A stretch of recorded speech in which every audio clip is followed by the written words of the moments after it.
Is it focusing? Hi, I'm Sophie. I'm Gracie. And welcome back. Today we're talking about all things Reddit real estate. We react and share people's experiences with anything and everything involving real estate. This video is for entertainment purposes only. Let's dive right in. Let's get juicy. Get comfy. The thread that we're reading today is called "What Are Everyone's First Month of Home Ownership Horror Stories?" I'm trying to make myself feel better about replacing our entire electrical breaker box and finding out that our home has copper piping and needs to be replumbed thanks to a sudden rainfall in our kitchen. Okay, so first story. I've not ever heard that. Okay. Gen Z's getting to me. I am a Gen Z. So first story, Gracie's gonna read it. That was a story though. No, that was just like the person who made the thread said that, and then people will respond to that. This story is posted from Possibly Possums. We renovated a couple months before moving in. We kept our porch lights on overnight as a safety measure. Just regular porch lights. Someone left a nasty note on our door complaining about our lights. Whatever. The day we actually move in, we took our friends out to dinner to thank them for helping us move. We went to the house to drop off the dresser that was hanging out in our car during dinner, turned on the lights, then left again to go pick up our dogs. Returned to the house 30 minutes later and someone had pried open our breaker box and flipped the main breaker. First night was warm and stuffy, not the best after a super long day. A few days later, we left to go drop off our cars for service. Returned 20 minutes later to find 2 bullets laying on our door. Called the cops and got cameras after that. And then there was a comment from this thread and they said, "Some people are really angry for no reason. How are things now?" And the original poster replied and said, "All good since we put up cameras." So wait, they shot at the house. They did not shoot. They left like Bullets. Just like as a threat. That's a great welcome to the neighborhood gift. Yeah. What I take away from this is I would still leave my porch lights on because I think of that as a safety measure, like what they had said, just so people know you're home. Like that's a thing. So like robbers don't come to your house because like it indicates someone's present, someone's there. Okay. Speaking of housewarming gifts, I actually have a story that can bounce off of that. This one's super funny, lighthearted. My neighbor came by to welcome me to the street. She said it was a great, quiet neighborhood and everyone looks out for one another. She said if I ever needed anything, don't hesitate to ask. She handed me a covered dish and said she baked me some cookies and took off. They were oatmeal raisin, that bitch. Aww. Sucks for him because I love oatmeal raisin cookies. Yeah, me too. They slap. Actually, I'm kidding. I hate oatmeal raisin. I wonder if he tried them. That is so sweet and kindful of them. Yeah, I think she had very good intentions. She did. She just didn't like It just- oatmeal raisin.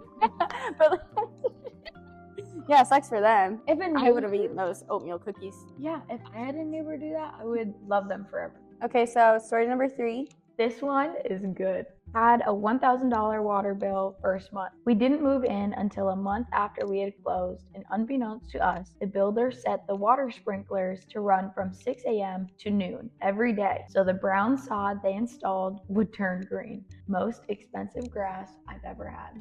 Oofta. When buying new construction, I would say expect this because most of the time, the sod isn't put down and it has to be watered somehow and someone has to pay for it. I would cry if that happened to me.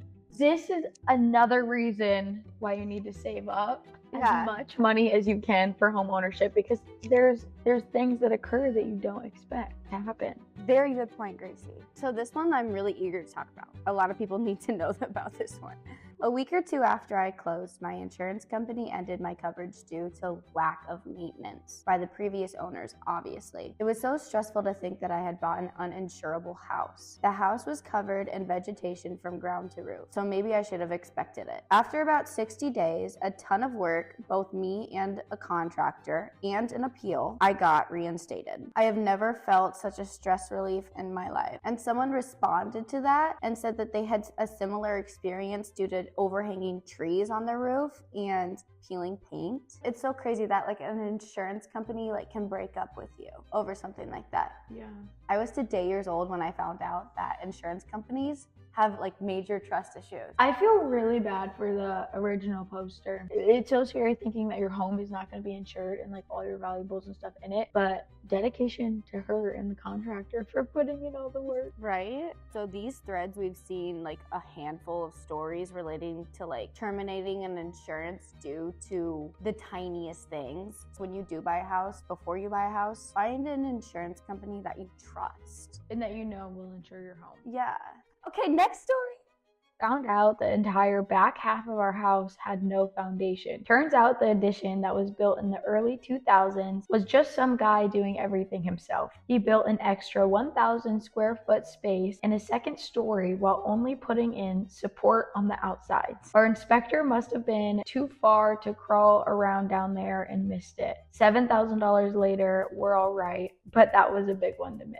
Oh wait, but like 7,000 isn't that much for that big of a problem. Could be worse, but this is why you always hire a contractor. So that house was built in 2000, and that thread, when was that posted? Like 2 years ago? I think so. So how long? That's like a 20-year-old problem. That I'm shocked that house lasted that long. Yeah. Like $7K, like that's not bad. That's especially for some foundation. Well, having no foundation actually.